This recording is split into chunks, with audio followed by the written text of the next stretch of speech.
మరి 2026 సంవత్సరంలో కర్కాటక రాశి వారికి ఎలా ఉండబోతుంది, వీరికి కలిగే శుభ అశుభ ఫలితాలు ఏంటి, అలాగే వీరు తీసుకోవాల్సిన జాగ్రత్తలు ఏంటి? కర్కాటక రాశి చాలా అద్భుతం అని చెప్పాలి. కర్కాటక రాశిలో గురువు ఉచ్చ పొందుతారు. ఈ సంవత్సరం గురువుగారు కర్కాటక రాశిలోకి జూన్ 1వ తేదీ నుంచి వస్తున్నారు. మరి జూన్ 1వ తేదీ వరకు దానికి వ్యయస్థానమైన మిథున రాశిలో ఉంటున్నారు. దైవ కార్యాల మీద ధనాన్ని ఎక్కువగా ఖర్చు చేయడం, దైవ కార్యాల నిమిత్తము కాలాన్ని ఎక్కువగా వెచ్చించడం, అన్నదానాలు చేయడము, 10 మందికి ఉపయోగపడేటటువంటి పనులు చేసి ఆ ఉపయోగం 10 మందికి త్వరగా అందేటట్టుగా అది చేయడం వేరు, వాళ్ళకి ఆ ఉపయోగం అందడం వేరు. తొందరగా అందేటట్టుగా ఉపయోగాన్ని వాళ్ళు అందుకునేటట్టుగా వాళ్ళకి కృషి చేయడము, అవసరమైతే 10 మంది దగ్గర విరాళాలు తీసుకుని వాళ్ళకి ఉపయోగకరమైన పనులు చందాలు తీసుకుని వాళ్ళకి ఏదైనా ఇళ్ళు కట్టించడం కానీ, చదువులు చదివించడం కానీ, ఏదైనా మందులు ఇప్పించడం కానీ. ఇప్పుడు కొన్ని వీకర్ సెక్షన్స్ ఉంటాయి చూడండి, అలాంటప్పుడు వాళ్ళు అన్నీ చేసుకోలేరు.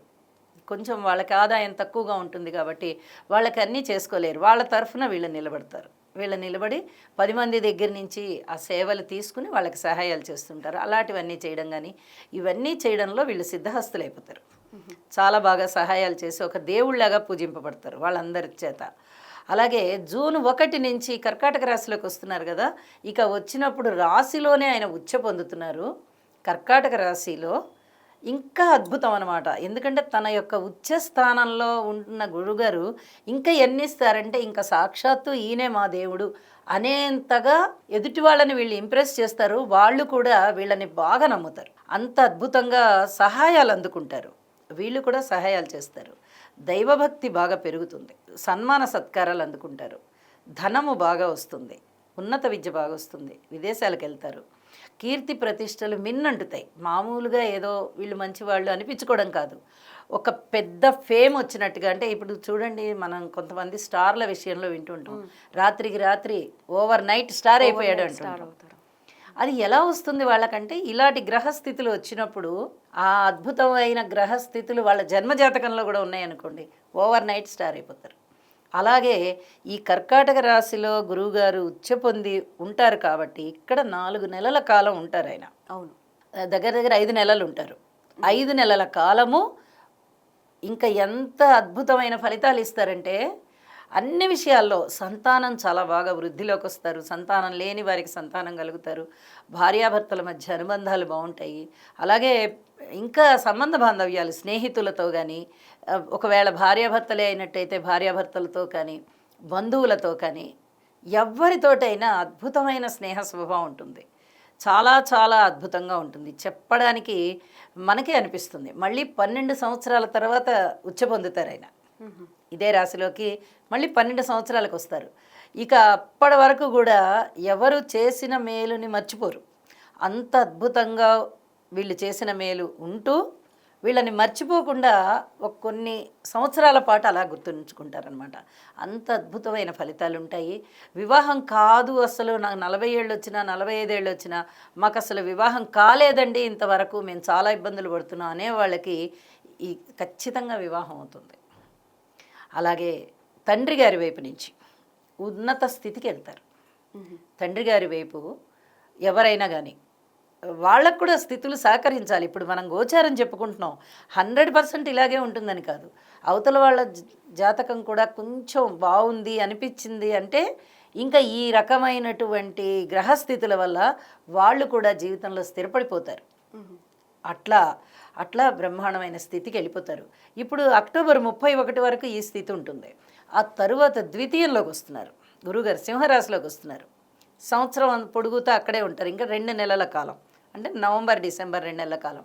ఇది తీసుకున్నా కూడా పూర్తిగా వాక్కు చాలా బాగుండడము, విద్య బాగుండడము, అలాగే కుటుంబం చాలా బాగుండడము, మంచి పరువు ప్రతిష్ట, ఫ్యామిలీకి మంచి పేరు వచ్చేస్తుంది. పరువు ప్రతిష్టలు పెరగడము, ఇవన్నీ కూడా చాలా బాగుంటాయి. అలాగే మరి రాహుకేతువుల స్థితులు కూడా మనం చెప్పుకోవాలి కదా. గురువుగారు చాలా అత్యద్భుతంగా ఉన్నారు కాబట్టి ఇన్ని మంచి ఫలితాలు ఉన్నాయి. మరి కేతువు ద్వితీయంలో ఉన్నారు, రాహు అష్టమంలో ఉన్నారు, శనిగారు నవమంలో ఉన్నారు. మరి వీటి పరిస్థితి ఏంటండి? సంవత్సరం అంతా ఏ విధంగా ఉండబోతోంది అంటే, ఇక్కడ శనిగారి యొక్క స్థితికి మనం చెప్పుకోవడానికి ఈ సింహరాశిలోకి వచ్చినప్పుడు గురువుగారు శనిగారిని అష్టమ దృష్టి చేత చూస్తారు. అంటే దృష్టి ఉండదు, అష్టమంలో ఉంటారు. అప్పుడు ఏమీ పెద్దగా మంచి చేస్తారు అని చెప్పడానికి రాదు శనిగారు. కానీ కర్కాటక రాశిలోకి వచ్చినప్పుడు నవమ దృష్టి తన యొక్క రాశి అయిన మీనరాశి మీద పడుతోంది. అందులో ఉన్నటువంటి శనిగారి మీద పడుతుంది. కాబట్టి అక్కడ మళ్ళీ శనిగారి యొక్క దుష్టమైనటువంటి ఫలితాలు ఏవైతే ఉన్నాయో వాటిని తీసేస్తారు ఆయన. తండ్రి గారి వైపు నుంచి మంచి జరగడము, పిత్రార్జితం రావడము, తండ్రి గారికి కూడా కుశలం జరగడము, ఔషధ సేవలు అవన్నీ కూడా పట్టించి మళ్ళీ తిరిగి ఆరోగ్యవంతులు అవ్వడము, ఇలాంటివన్నీ చాలా చాలా బాగుంటూ విదేశీయానాలు ఉండడానికి, దూర ప్రాంత ప్రయాణాలు ఉండడానికి ఇవన్నీ కూడా చాలా బాగుంటాయి. పుణ్యక్షేత్ర సందర్శనలు ఇవన్నీ కూడా చాలా బాగుంటాయి. మరి అష్టమ స్థానంలో కదా ఇక్కడ రాహు గారి సంచారం ఉంది. అష్టమ స్థానంలో ఉన్నప్పుడు ఏ విధంగా ఉంటుందండి అంటే, గురువుగారు ఏ స్థానంలో ఉన్నప్పుడు ఇక్కడ అష్టమాన్ని కూడా చూస్తున్నారు కాబట్టి అంతగా ఇబ్బందులు ఉండవు. ఉన్నట్టుగా ఉండి ధనము రావడమే ఉంటుంది. నిజానికి ధనము కొంత ఖర్చు అయ్యేది కూడా కనిపిస్తుంది. కానీ గురువుగారి యొక్క ప్రభావం చేత దృష్టి పడుతోంది కాబట్టి ఎక్కువ ధన నష్టం లేకుండా ఉంటారు. వీళ్ళు కుటుంబ రీత్యా చిన్నపాటి ఇబ్బందులు ఉండడానికైతే అవకాశం ఉంది. ఇప్పటి నుంచి మన అక్టోబర్ 31 వరకు, అక్టోబర్ 31కి కదా గురువుగారు అక్కడికి వెళ్తున్నారు. అప్పటి వరకు కూడా కొంచెం కుటుంబం పట్ల ఎక్కువ శ్రద్ధ తీసుకోవాల్సినటువంటి పరిస్థితి కనిపిస్తోంది. మరి పరిహారాల విషయంలో ఎప్పుడైనా కానీ గురువుగారికి చేసుకోవాల్సిన పరిహారాలైనా ఇక్కడ రాహుకి కూడా చేసుకోవాలి కదా, అష్టమ స్థానంలో ఉన్నారు కాబట్టి రాహుకి చేసుకోవాలి, కేతువుకి చేసుకోవాలి, నవమంలో ఉన్న శనిగారికి చేసుకోవాలి. ఫలితాలు చాలా బాగుంటాయి. ఎప్పుడైతే తక్కువ ఫలితాలు ఉన్నాయి అని అనుకుంటున్నామో తప్పనిసరిగా ఎక్కువ పరిహారాలు చేసుకోవాల్సి ఉంటుంది.